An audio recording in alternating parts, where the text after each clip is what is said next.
अगर वो भारतीय जनता पार्टी का बयान नहीं है और बीजेपी उससे सहमत नहीं है तो कंगना रनौत को आज की आज पार्टी से बाहर निकाले।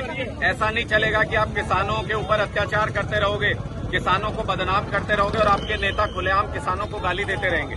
750 किसानों की शहादत लेके भी भारतीय जनता पार्टी का मन नहीं भरा, किसानों के प्रति अपशब्दों का इस्तेमाल करते हैं। अब इसको और बर्दाश्त नहीं किया जाएगा।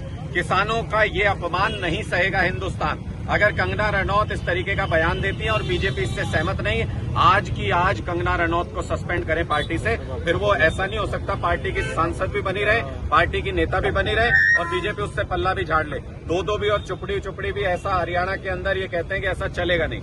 तो पहला विरोध कंगना रनौत का है, बीजेपी का सर? देखिए, निश्चित तौर पे जिसने बयान दिया उसका विरोध है। भारतीय जनता पार्टी आज की आज उसको निकाले पार्टी से और अपना पल्ला झाड़ ले। फिर उसके बाद हमें कोई आपत्ति नहीं है, फिर हम मान लेंगे कि बीजेपी सहमत नहीं है उससे, लेकिन आप उसके खिलाफ कोई कार्रवाई भी नहीं करेंगे और आप ये भी कहेंगे कि आप इस बयान से सहमत नहीं। ऐसा नहीं चलेगा। आप लोगों ने, सारे हिंदुस्तान ने देखा है कैसे किसानों को सड़कों पे बिठा के तड़पाया आपने, और आज भी हरियाणा और पंजाब के बॉर्डर पे किसानों को बिठा रखा है। किसानों के प्रति बीजेपी दुर्भावना रखती है, किसानों के प्रति गलत नीयत रखती है, गलत भावना रखती है। ये बात पूरे हिंदुस्तान को, पूरे हरियाणा को पता है। लेकिन ये बयानबाजी करके और भाग जाना, ऐसा इस बार होने नहीं देंगे। एक गांव तक इस बात को लेकर के जाएंगे। आने वाला है चुनाव, जिससे डर रही है भारतीय जनता पार्टी। इसीलिए कह रहे हैं शायद की तारीख बदल दीजिए, आगे कर दीजिए, क्योंकि तैयार नहीं है किसानों के विरोध का सामना करने के लिए। अब जाएंगे जब वोट मांगने के लिए गांव में, तो हम पूछेंगे इनसे कि तुम्हारी नेता तो ये कहती है कि हमारे किसानों के प्रति अपशब्दों का इस्तेमाल करती है, तुम यहाँ किस मुंह से वोट मांगने के लिए आए हो?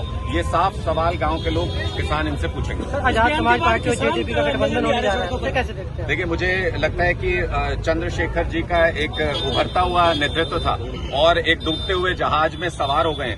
जेजेपी किसानों की गद्दार है। किसानों के गद्दारों के साथ किसी भी प्रकार का गठबंधन, इन्होंने बहुत कोशिश की हमारे साथ भी अफवाह फैलाने की कि आम आदमी पार्टी के साथ गठबंधन हो सकता है जेजेपी का। किसानों के गद्दारों के साथ किसी भी कीमत पे समझौता हम नहीं कर सकते, हमने बहुत स्पष्ट कहा था। लेकिन जिस तरीके से गठबंधन हुआ है, मुझे नहीं लगता कि जैसे बसपा ने इनेलो के साथ गठबंधन कर लिया, 0 + 0 = 0 हो गया, इसी तरह से जेजेपी ने आजाद समाज पार्टी के साथ गठबंधन कर लिया, तो वो भी 0 + 0 = 0 ही हो गया हरियाणा के अंदर।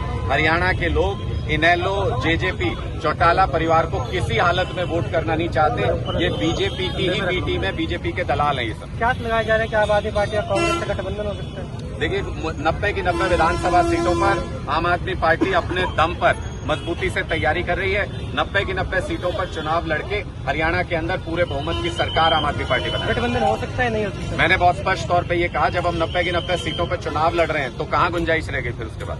साहब, आज किसान कम है, आम आदमी पार्टी के लोग ज्यादा है। ये आम आदमी पार्टी का विरोध प्रदर्शन है। किसान साथी तो अपने स्तर पे हर जगह पे विरोध प्रदर्शन भी, प्रेस कॉन्फ्रेंस भी कर ही रहे हैं। ये आम आदमी पार्टी इस बात का विरोध कर रही है। कंगना रनौत ने जो किसानों के प्रति जिन शब्दों का इस्तेमाल किया है, ये पूरी तरह से हर जिले में, हरियाणा के हर जिले में हमारे कार्यकर्ता, हमारे पदाधिकारी एकजुट होकर के अपनी भावना व्यक्त कर रहे हैं। वो ये विरोध जता रहे हैं कि भारतीय जनता पार्टी जो पहले किसानों की शहादत ले चुकी है और बात बात पर किसानों का, किसानों के बेटों का, किसानों की बेटियों का अपमान करती है, इसको बर्दाश्त करना अब हमारे बस की बात नहीं है।